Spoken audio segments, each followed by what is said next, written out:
Hi guys, Korean movie recapped here. Before we start, warning.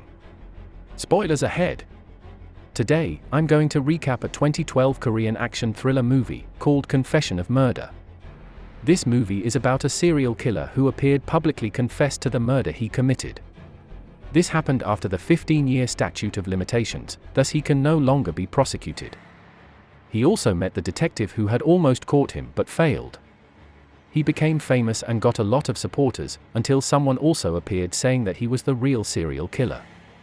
What really happened? Who is the real serial killer? And will Detective Choi find out the truth? Let's find out together. This is Detective Choi. 15 years ago, he was chasing a serial killer who murdered 10 women. While chasing him, he shot the killer in the shoulder. However, he still failed to catch him. Not only that, the killer also managed to stab Detective Choi and slit his mouth. Just like Joker, but only the left side of his mouth. And today, the 15-year statute of limitations expires, so the killer can no longer be prosecuted. Detective Choi can't do anything and can only get drunk. And also, one of the victim's son called Detective Choi in depression, knowing that the statute of limitations expires today. He then decided to jump off the rooftop, ending his life. 2 years have passed. When Detective Choi watches television, he is shocked by the news that the serial killer he's been looking for appears to confess everything he did. His name is Lee. He claims the 10 murders 17 years ago and launches a book I Am the Murderer, containing detailed description of the victims and murders. To prove that, he also shows his wound in his shoulder where Detective Choi shot him with the bullet that's still lodged there. Because of his attractive face and his sincere public apology, he gained many supporters and is growing in popularity. He even apologizes in front of the victim's family house, begging for forgiveness. And not to forget, he also visits Detective Choi, whom he previously kept alive with a scar on the face. Detective Choi then spat on him and threw food at him. On the other hand, Mrs. Han, the mother of the 11th victim, who is still missing, is gathering some family members of the victims to plot revenge on Lee. After plotting the kidnapping plan, they finally sneak in while Lee is swimming, and release snakes into the pool. Lee is bitten by the snake, and then rushed to an ambulance. But it turns out that was the plan of the victims' families disguised as ambulance crews. Realizing that, Lee's bodyguards chase after them. Along with Detective Choi, who happened to be passing by and saw them. But in the end, they failed and now Lee is held captive by the victims' families. When Mrs. Han is interrogating him where her daughter is and whether he has killed her, suddenly the lights go out. A mysterious man frees Lee and takes him away from there. He then leaves Lee in a room with a note. Don't make a fuss about this incident if you value your life. In front of the media, Lee doesn't dare say anything about his abductor. He says that he was kidnapped by his fans and will not press any charges. And now, Lee and Detective Choi are invited to a television show where they will have an open debate. Some experts are also present to discuss the case. Their debate is quite heated. Until finally comes the question session. A mysterious caller, called Jay, asks Lee a nonsense question. How fast Detective Choi runs the 100 meters, he asked. And after a few questions, he finally threatens Lee not to put on a show, hinting that he is the real serial killer. All were surprised.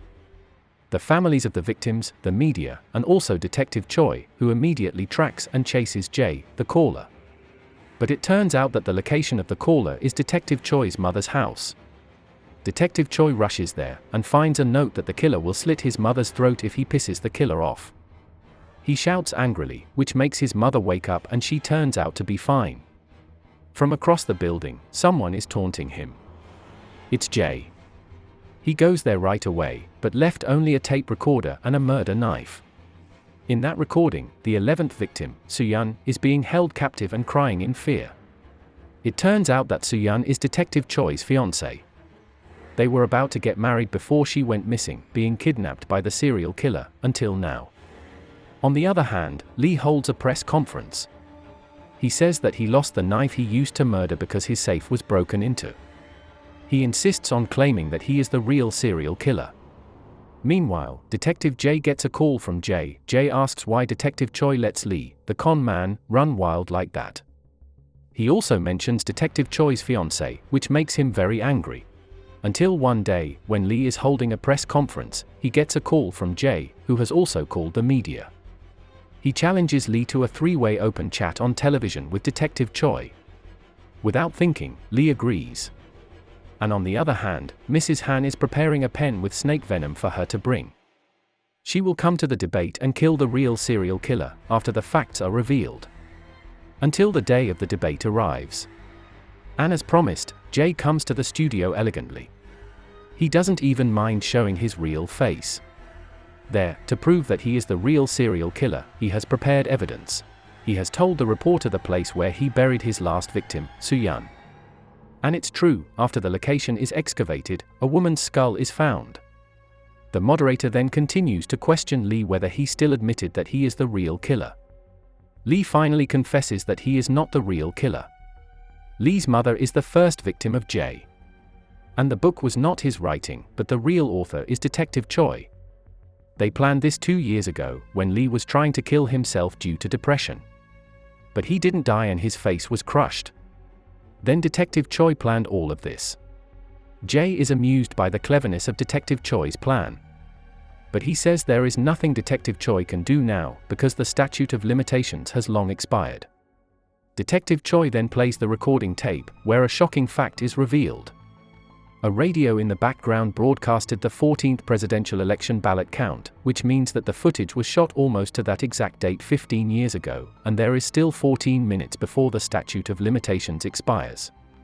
Jay then reveals that he kept Soo-yeon for 2 years before he murdered her. Jay imitates what Soo-yeon said before he killed her, which enrages Detective Choi so much that he almost shoots Jay. But the other police stopped him. During the chaos, Jay managed to escape and take Mrs. Han hostage. Jay runs away, being chased by Detective Choi and the victims' families. And just like a typical action movie, another intense chase scene lasts quite a while. Like this.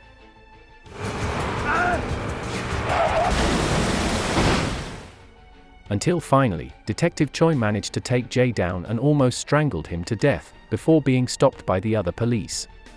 Lee is also there and trying to stab him, but the police stop him. Mrs. Han appears and is about to stab Jay with the venomous pen she prepared.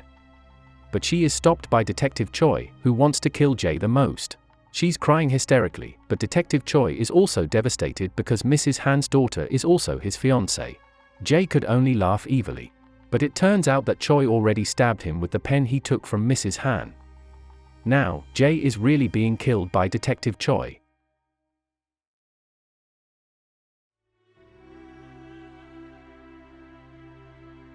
At the end of the story, Choi is released from jail. He is welcomed by all the victims' families and media.